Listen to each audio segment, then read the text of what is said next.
د کهانۍ په شروعات کې مونږ یو سړی نو چې خپل وړو ته د جادویي لیمپ قصه کوي. د دې نه بعد مونږ یو کینګډم وینو. په دې کینګډم کې د الادین په نوم یو هلک اوسیږي چې خپل د شادو سره غلاګانې کوي. الادین ډېر غټ غلی، خو د ده خواله دایي چې دی په دې پیسو غریبانانو وړو سره مدد کوي. دی یو نرمدله انسان. بیا مونږ دغلته یوه جنۍ وینو چې وړو له ډوډۍ ورکوي، خو د دې سره پیسې نه وي او دکاندار د پیسو په بدل کې د دې د لاسبندي د اخیستو کوشش کوي. دغلته الادین راشي نو دکاندار له دوکه ورکي او جنۍ ته بوزي، ځکه چې دی په غلا کولو کې ماهر وي. او کله چې دکاندار ته د ده د دوکې پته ولګي نو خپل ټول کسان په ده پسې ولګوي، خو الادین په سچل ځان د هغو نه خلاص کی او جنۍ خپل کور ته راولي. نو دا ده ته خپل نوم وایي چې زما نوم ډالیا دی. الادین دې ته وایي زه خپل شادو سره اوسېږم او په وړوکوالي کې مور او پلار مې مړه شوي وو. الادین چې کله د دې لاسبندۍ ویني نو سوچ کوي کیدی شي دا د شهزادګۍ خاص خدمتګار وي. بیا ډالیا یو څو کشتۍ ویني چې د دو طرف ته را رواني. نو دا الادین ته وایي چې ماله وس د دې ځای نه تلل پکار دي. په تلو کې دا د الادین نه خپل لاسبندۍ وغواړي. نو دی په دروغه د دې لاسبندۍ د ځان سره لټوي. دا جنۍ په پوه شي چې دا لاسبندۍ د ده سره دی خونۍ راکوي. نو ده ته وایي چې غلاګره او لاړه شي. د دې نه بعد مونږ د کینګډم وزیر جعفر وینو. جعفر د باچا په کینګډم قبضه کول غواړي او د دې دپاره دله یو جادویي لیمپ پکاري. دا جادویي لیمپ په یو جادویي غار کې پروت او دې غار ته صرف پاک زړه والا انسان تلی شي. خو دا خاصیت په جعفر کې نه وي. دی ډېر لالچي انسان دی. د یو داسې انسان په تلاش کې چې په هغه کې دا ټول خاصیتونه وي. د یورپ شهزادګان په شهزادګۍ پسې د واده رشته راوړي. کومه جنۍ چې د الادین سره میلاوه شوې وه په حقیقت کې هغه یو شهزادګۍ وه او ډالیا د دې د خدمتګارې نوم وي. د شهزادګۍ نوم جاسمین. د شهزادګۍ دا رشته نه یې خوښه. جعفر باچا ته وایي په سیرت آباد باندې حمله وکړه. نو دله په جعفر په خبرې قار ورشي او خبره یې نه مني. د جعفر سره یوه جادویي امسا او په دې دی په هر چا جادو کولی شي او دغه شانې دی به باچا هم جادو وکړي چې د ده خبره ومني. بیا دغلته جاسمین راشي او خپل پلار ته وایي چې زه د کینګډم باچا جوړېدل غواړم. خو باچا دې ته وایي چې یوه ښځه باچایي نشي کولی او دا ورته هم وایي چې ته د عرب د شهزاده سره واده وکړه نو بیا به د دې کینګډم باچایي هغه سنبالي. جاسمین خپه شي او خپل کمرې ته لاړه شي. د دې نه بعد مونږ الادین وینو چې د جاسمین د لاسبندي د راوړو د پاله قصر ته راشي.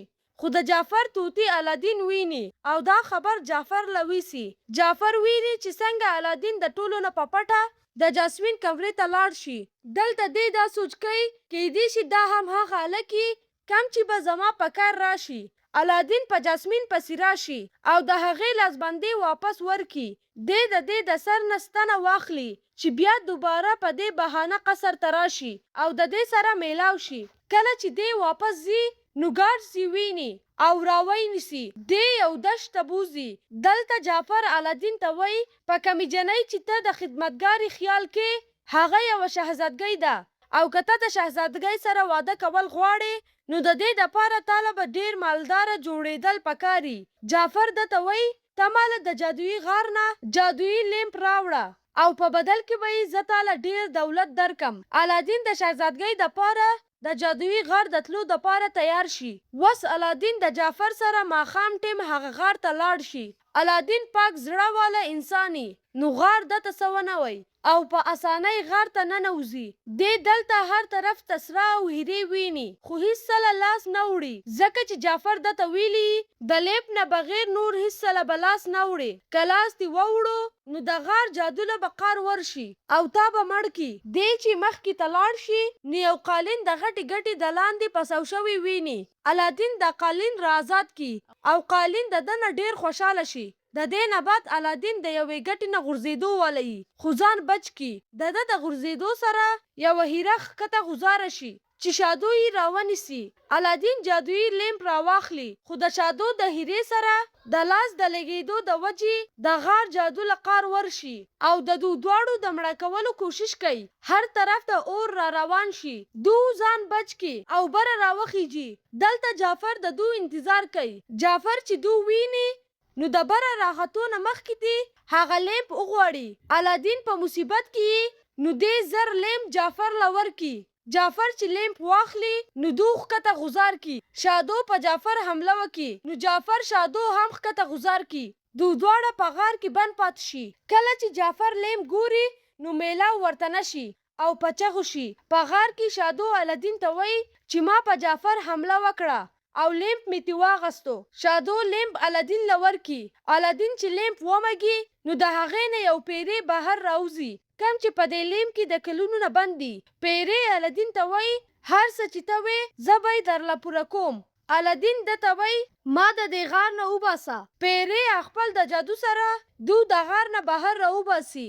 کله چې دو بهر راوځي نو الادین د پیری نه تپوس وکي چې ستا څه خواهش دی. نو پیری ده ته وایي زه غواړم چې انسان شم. الادین ده ته ووایي چې صحیح ده زه به تا په خپل دریم خواهش کې انسان جوړ کم. وس الادین پیری ته وایي چې زما اول خواهش دا دی ته زمانه شهزاده جوړ کې چې شهزادګۍ پسې رشتې له لاړ شم. پیری د ده نه شهزاده جوړ کی او د شادو نه یې ورله هاتي جوړ کی. وس دو په ډېر ډنګ ډونګ قصر ته لاړ شي. نو باچا د دو ښه استقبال وکي. خو الادین چې په رښتیا شهزاده نه یي نو نه پوهیږي چې څه ووایي. خو د پیری د جادو د وجې نه په ده څوک پوه نشي. دلته د ده د خولې نه یوه داسې خبره وځي چې شهزادګۍ پې خفه شي. نو باچا الادین له د شپې د پارټۍ دعوت ورکي چې راشي او د شهزادګۍ سره یې خبرې وشي. دی چې پارټي ته راشي نو جعفر په ده جادو کول غواړي خو پیری دغلته راشي او بچي کی. پیری ده ته وایي چې ته د شهزادګۍ کمرې ته لاړ شه او خبرې ورسره وکه. دی هم دغه شانې وکي. دلته د شهزادګۍ په الادین باندې لږ شک راشي خو پیری په هر کار کې د ده مدد کوي. د دې نه بعد الادین شهزادګۍ په قالین کینی او چکر له یې بوزي. دې ته داسې ښکاري چې زه چرته مخکې د ده سره میلاوه شوی یم. خو دلته دی بیا دې ته دروغ ووایي چې او همزه هغه هلک یم کم چې ستا سره میلاو شوی وو. خو د ځان نه مې یو غریب هلک جوړ کړی وو چې د دې ځي د خلکو اصلیت نه خبر شم. دو چې کله واپس راشي نو د جعفر توتی دو ویني. بله ورځ د جعفر فوجیان دی راونیسي او په جعفر پسې یې بوزي.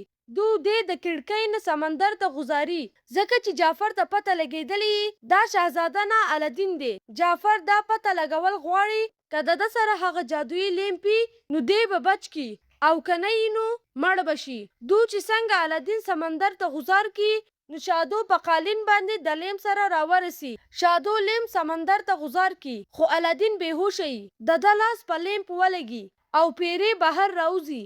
دی د ده دویم خواهش هم پوره کی او دی بچ کی. بله ورځ الادین د شهزادګۍ سره په باچا پسې راشي او ورته وایي جعفر غدار دی. خو په دې کې جعفر راورسي او یو ځل بیا په باچا باندې د جادو کولو کوشش کوي. الادین چې دی ویني نو د ده جادویي امسا ماته کی او باچا واپس خشي. باچا جعفر جیل کی. د شپې د جعفر توتی په ده پسې راشي او رازاد کی. باچا د الادین شکریه ادا کوي. د شهزادګۍ او د الادین د واده د تیاریانو ووایي. الادین پیری ته وایي چې زه خپل دریم خواهش ستا نه د انسان په جوړولو کې نه استعمالوم ځکه چې زه د شهزادګۍ سره واده کوم او د همیشه دپاره ځان نه شهزاده جوړول غواړم. نو پیری ده ته وایي چې داسې مه کوه د کومه پورې به ته شهزادګۍ ته دروغ وې. پیری د ده نه خفه شي او لیمپ ته ننوځي. بیا الادین خپل کور طرف ته ځي نو په لاره کې جعفر لیمپ پټ کی خو الادین پې پوهه نشي. دی کور ته راشي او د پیری په خبرو سوچ کوي چې دی رښتیا وایي. شهزادګۍ ته مالا ټول حقیقت ویل پکار دی. ده ته پته ولګي چې لیمپ ورسره نشتی. وس لیمپ د جعفر سره یي او دی زر خواهش وکي چې زمانه باچا جوړ کا. دی چې څنګه باچا جوړ شي نو اول د باچا یو فوجي د ده په خدمت کې شي. آزادګۍ فوجي ته وایي چې تاله د یو غدار خبره نه دی منل پکار. نو هغه هم د جعفر د خبرو منلو نه انکار وکي. په دې جعفر له ډیر قار ورشي او پیری ته وایي زمانه د دنیا طاقتور جادوګر جوړ کا. پیری مجبور یي او د ده نه طاقتور جادوګر جوړ کی. الادین د لیم د اغستو کوشش کوي خو راونیولی شي. جعفر ټولو ته د حقیقت وایي چې دی شهزاده نه دی، یو عام انسان دی او په دې سزا کې دی الادین د واورې ځي ته ولیږي. جعفر شهزادګۍ د واده دپاره مجبوره کی. دلته پیرې قالین د الادین د مدد دپاره ولیږي. کله چې د واده ورځ راشي نو شهزادګۍ د لرې نه الادین په قالین ناست ویني چې د دو طرف ته را رواني. دا ډیره خوشحاله شي او د جعفر نه لیمپ واخلي او قالین ته ټوپ کی. دا هر څه چې جعفر ویني نو ډیر په غوسه شي او خپل په جادو د توتی نه یو غټ توتی جوړ کی. توتی د الادین نه لیمپ واخلي خو باچا جعفر د شاته نه ټیل وهي او د هغه جادویي امسا غوزاره کی او د دې د غورځېدو سره دا امسا ماته شي او توتی واپس وړوکی شي. شادو د دنه لیمپ واخلي. جعفر د جادو سره دواړه راونیسي. الادین دته وایي که ته څومره هم طاقتور شي خو د پیري نه نشي طاقتور کېدی. جعفر پیري ته وایي ما د ځان په شانتې طاقتور جوړ کا ځکه چې زه د ټولو نه طاقتور جوړېدل غواړم. اوس پیري د ده نه ډېر طاقتور پیري جوړ کی. الادین دته د ده لیمپ وښی او په هغې کې یې بند کی او ورته وایي چې ته به په لیمپ کې د هغې پورې تر څو چې د دې لیمپ مالک نه یې میلاو شوی. پیري دې ډېر لرې گزار کی. اوس باچا هم ښه شوی دی د جاسمین واده د الادین سره وکي. الادین خپل په درېیم خواهش کې د پیري نه انسان جوړ کی. پیري د ډالیه سره واده وکي او بیا د دوه واړه او دو یو ځای ډیره خوشاله زندگی کوي او دا کهانی همداسې ختم شي. کو ستاسو دا ویډیو خوښه شوې وي ویډیو لایک کړئ، چینل سبسکرایب کړئ او خپلو دوستانو سره یې شریک کړئ. د الله په امان.